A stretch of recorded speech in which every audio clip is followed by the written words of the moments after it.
Today, we're going on an exciting adventure to learn about something called the internet. It's like a magical playground, but we need to know how to play safely.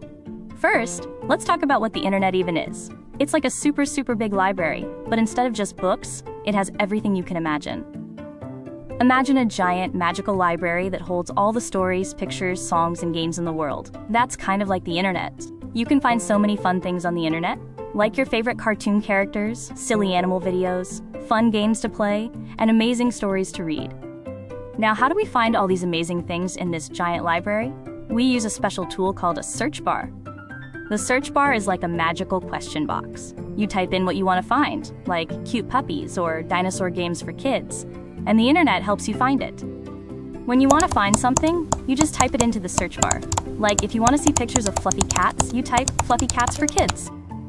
Have you ever seen a long, funny-looking address at the top of the screen with lots of letters and dots? That's called a URL bar. The URL bar is like the secret address for every single website. Just like your house has an address, every website has its own special URL. It's important to know that some websites are just for grown-ups. We only want to visit websites that are safe and fun for kids. Look for words like kids or safe in the address.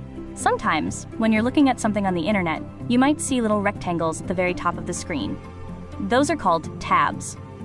Tabs are like opening new pages in a book, or even opening new books. You can have lots of different internet pages open at the same time, each in its own tab.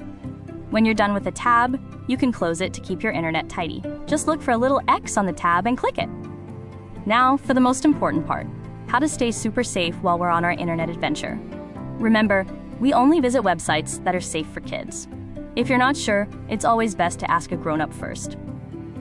If you ever see something on the internet that makes you feel confused, scared, or worried, always tell a grown-up right away. They are there to help you. And here's a big rule. Always get permission from a grown-up before you go online. The internet is a big place, and grown-ups can help keep you safe. Wow, you learned so much today about the internet. You're becoming a super safe internet surfer. The internet is a wonderful place for learning and fun, but being smart and safe means you can enjoy it even more. If you ever have more questions about the internet or anything at all, just ask your grown-up. They love helping you learn and grow.